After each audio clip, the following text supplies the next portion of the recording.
Welcome to the Sales to CEO podcast. This is your host, Louis Heron. This is the only automotive podcast that shows you how to go to the next level. It is my personal mission to coach and inspire and motivate you to go from sales to dealer principal or any level you desire. Stop making excuses and start making adjustments toward the future you want. Today, we're talking about the power of the needs assessment. What's up? Your host, Louis Heron, Sales to CEO. Guys, we're ready to rock and roll today. I hope you guys are feeling phenomenal. We know that feeling is a choice. Let's get right into what we're talking about today with the power of the needs assessment. Listen, we're going to cover a lot of stuff, and I encourage you also to check out the course, Sales to CEO, Sales to Sales Manager, if you're interested in really finding out what it takes to go to the next level.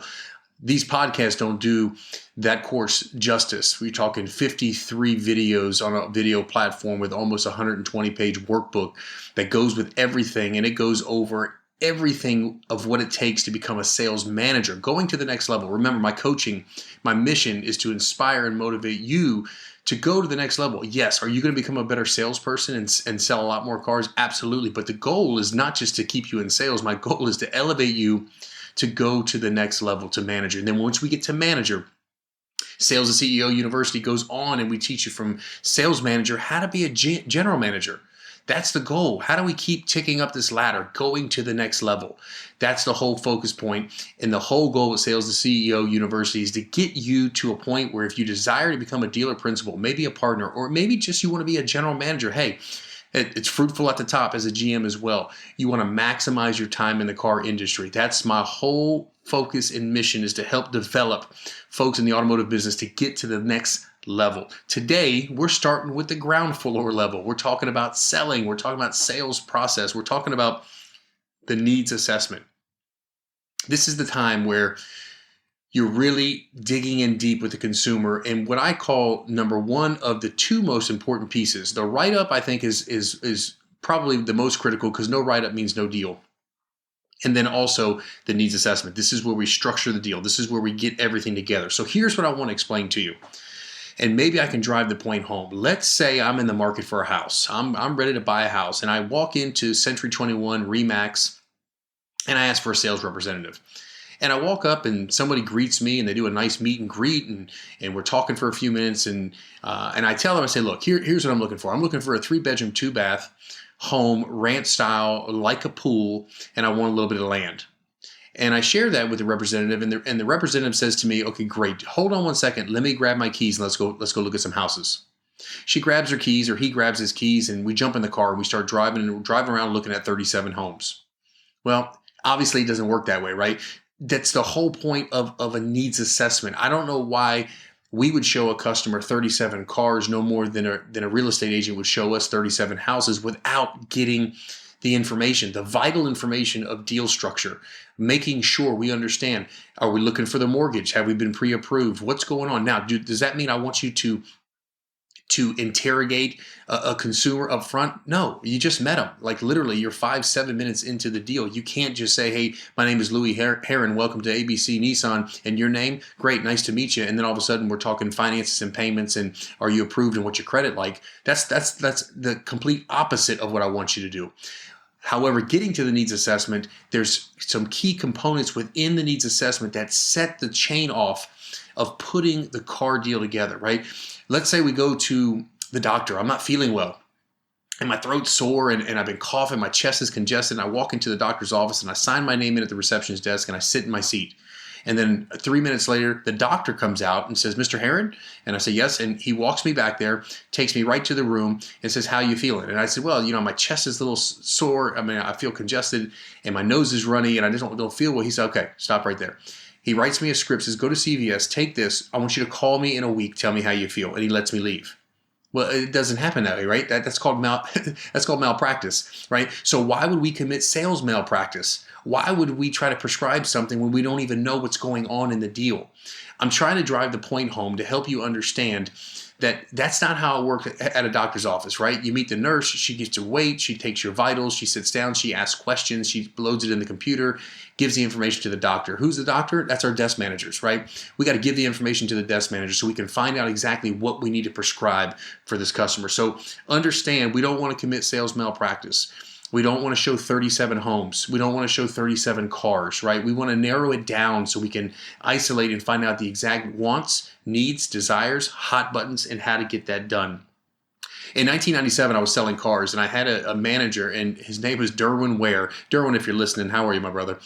Derwin Ware taught me a valuable lesson. When I first got into the car business, I didn't know anything about a needs assessment. In fact, back in those days, there wasn't much training. At the time, we were just phasing out of Jackie Cooper, and we had some Grant Cardone stuff, and that's all we really had. It was some tapes and go in a room and try to teach yourself. It wasn't much training whatsoever.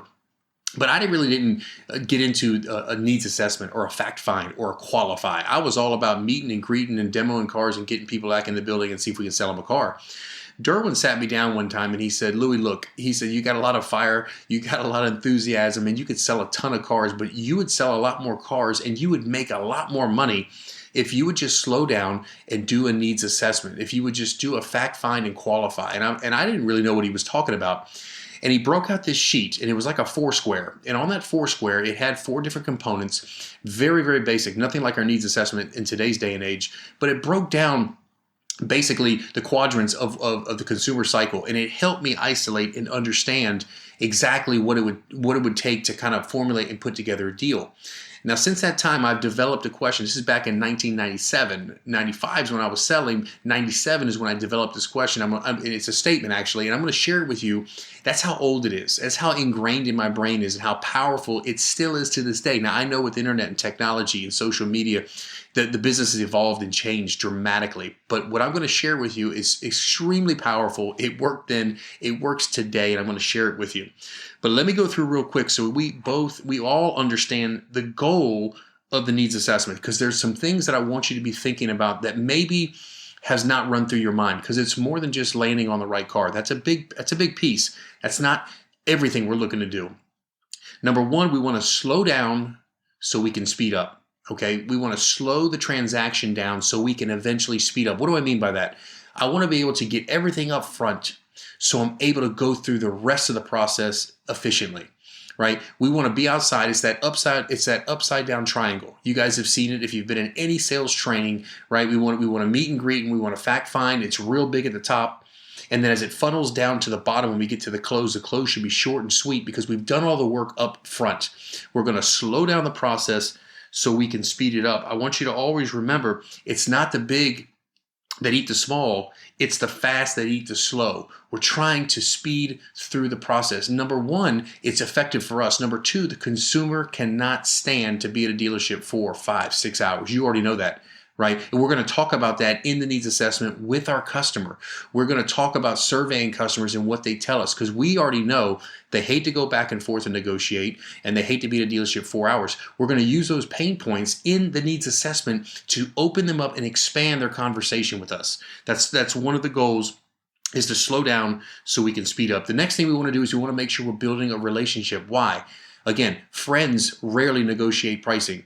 And at the very end, pricing may come up, but they're going to confirm, is this the best deal? You want to develop a friendship, right? If you don't have a friendship and you don't have a relationship developed, they're going to beat you up on price. They have nothing else to talk about but price. We want to stay away from that. During the needs assessment, we have that time to sit down and go through and build a relationship.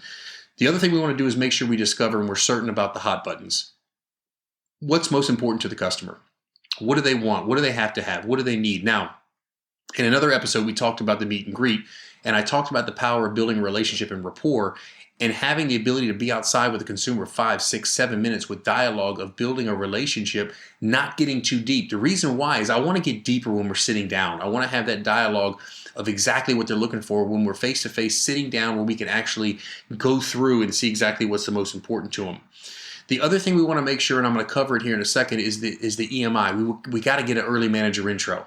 Okay, and I'll tell you what that looks like and what that sounds like. And if your managers are not doing that, it's a major problem. And I'll tell you, if you're trying to get to the next level, everything we're talking about, everything that I ever say, the reason why it's so important and the reason why I want you to master it is because if you're going to be a manager in the car industry, you're going to have to be able to execute teaching these other people, right?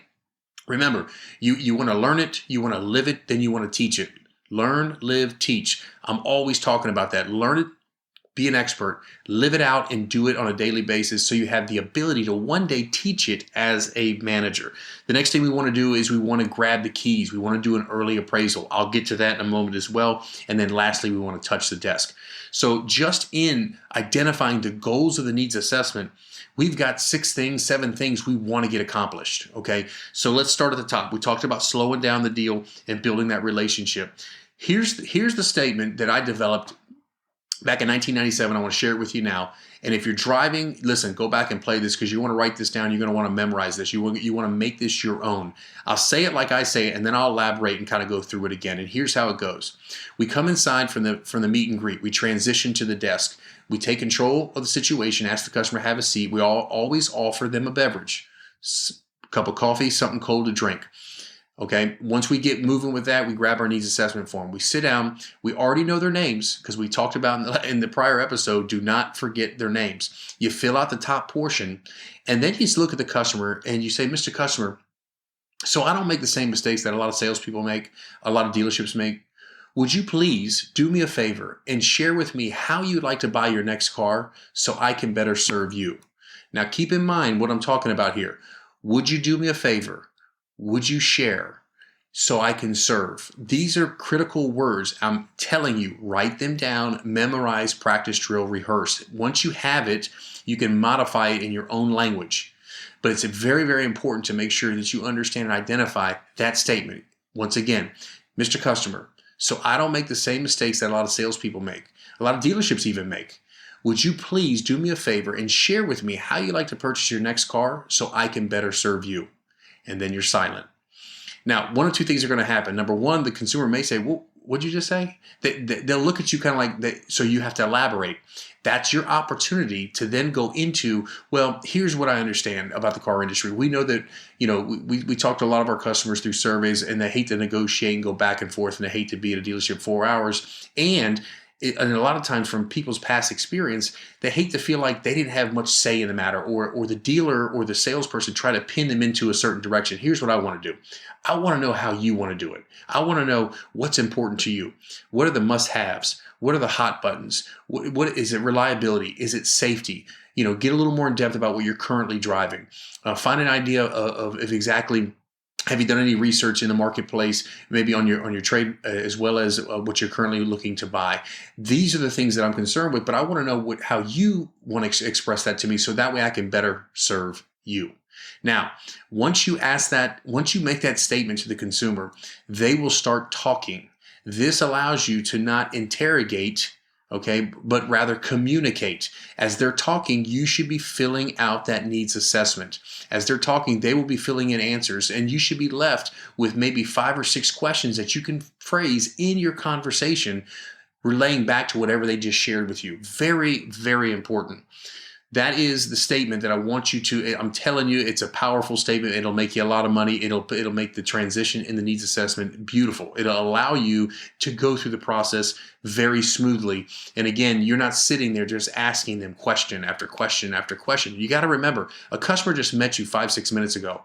They didn't come inside the building to give you information. They came there to drive a car and look around. So you've got to be very tactful, professional, skilled in your craft to make certain you can accomplish exactly getting that needs assessment filled out. Now, while that's happening, the manager in your dealership, the sales manager, should be hawking the lot. They should be roaming around. They should have their head on a swivel looking at what's going on in the showroom. When a customer's in the showroom, period, everything stops. Everybody, all hands on deck. Everybody should be knowing that we've got a customer with John. Has someone talked to them yet? We go over, and here's what a manager should do. He could just rush the deal. He doesn't have to have any formal introduction by you. He can casually walk over and simply say something like, how you doing, sir? My name is Louie. I'm one of the managers here. I see you're working with Steve. Steve's one of our finest. Steve's been with us for 2 or 3 years. He does a phenomenal job. I see you're in great hands, by the way. Let me ask you something. What are you currently looking at? Well, I'm looking at a Ford F-150. Oh, great choice. Awesome. Listen, do me a favor. When you test drive the car, I always like to know what you like best about it when you drove it. I'd love to hear that. And then lastly, it's our store stated policy to make sure we give all consumers that come into the dealership all the information they need to make a well-informed decision. We realize you may not buy by today, whenever you choose. But I'm the guy back in the corner, kind of like that Wizard of Oz, the manager that no one ever sees. I'm the guy that does all the numbers. So I would love to do that for you and make sure you get some figures before you go home. And if I have to come out here personally through the process, I have no problem doing that. But Steve, he doesn't really do the numbers. I handle that. Steve's going to show you everything about the Ford F-150. Make sure you know all the features and benefits. Make sure you have a nice test drive. I'll handle the rest. Fair enough? And then boom, manager's out. Now look, if a manager did that on every single deal, like they're supposed to do on every single deal, they get out from the desk, they get engaged and involved, and that's happening on every single deal, you are setting yourself up for a phenomenal transaction and an opportunity to make gross profit and an opportunity to close a sale. Period. Now, we all know the rule, 10 customers come in, 2 to 3 are going to buy a car. We understand that, but we put our best foot forward when a manager's engaged. So you want to make sure you get an early manager intro. So let's discuss for a moment, what if you've done your needs assessment and no early manager intros happened? No problem. Not the end of the world. Here's what we're going to do. When we go up to touch the desk to get vehicle selection, to get a couple of stock numbers, to get them involved, to go through the needs assessment completely where they know what's going on with the deal, at that moment, you're going to let the manager know, hey guys, I need an EMI. I need somebody to talk to my customer real quick. You don't have to be there. Okay, they can breeze right in, rush the deal, introduce themselves, do exactly what I just said earlier, and introduce themselves and go over the same exact stuff. The point is, in an early manager intro, we want to make sure A, they test drive the car, B, they understand that we want them back in the dealership to get figures, and C, we want to make sure they're crystal clear that the salesperson is not going to handle that. So don't beat them up on price because he's just going to refer you to me. That is the goal. Remember, we're trying to get the needs assessment done properly. The last piece we want to do is we want to grab keys. Now, why would we want to do this? Now, in every dealership, everyone's got different philosophies, but I'm going to share with you my philosophy is all about speed, and it's all about commitment. So I want you to think of something for a minute. If I look across the table and I say, Mr. Customer, we survey a lot of our customers through Nissan, and one of the things, like I mentioned to you earlier, is consumers hate to be here for 3 or 4 hours. One of the things we find out is that if while you and I are looking at cars, we can actually appraise your vehicle, and not only will we appraise it, we'll give you a free Carfax on your vehicle and a free appraisal. It doesn't matter if you buy or not. We'll get that to you before you head home. But when we get back from the test drive, and you met Louis earlier, he's going to give you some figures to take home with you. He'll have the appraisal already done, and it really cuts the time. So you don't, again, we're focused on making sure that we're really efficient. So if you would give me your keys real quick, and I'll get the car appraised while we look at some cars. And you put your hand out. Now, what happens when that happens? Number one, if a consumer grabs his keys, what is he telling you? Okay, it's almost like a trial close. He's interested. He's committed. He's in the game. He's willing to see. It also assures you're going to get a write-up. He's going to come back in to get his keys to his trade, but also he wants to see the figures. Now, notice I said on a couple of occasions, when you go home, if you go home, to take home with you, please, please, please don't ever misinterpret. We don't want the consumer to go home. We want to sell a car right now, period. Right now. But understand, my whole philosophy is I'm trying to get the ball down the field. I want to make sure that you go from meet and greet to needs assessment to touch the desk, vehicle selection, demonstration, presentation, trial close, back in the dealership for a write-up so we can put the deal down. If I don't get a write-up, I have no chance of closing a deal. So remember, we're talking about the power of the needs assessment. It's extremely, extremely powerful. Guys, listen, this is Louis Heron from Sales to CEO. I'm telling you, this is the information you need to go to the next level. We've got so much content and so much that I can provide for you that's not only sales oriented. We're going to get into Facebook branding and marketing for sales representatives. We're going to get into the KPIs, leadership and management, how to hold a sales meeting. I cover the whole gamut on what it takes for you to go from sales to CEO. So listen, until the next podcast, keep selling, keep rocking. This is Louis Heron, and I'll see you on the next podcast. Hey guys, thank you so much for listening to the Sales to CEO podcast. Look, real simple. Do me a big favor. Number one, I'm totally grateful you took the time to listen, but share this, like, subscribe. This is how we build our network of growing people in the car industry to the next level. Again, like or share or subscribe right now. Until the next one, great selling, and let's go to the next level.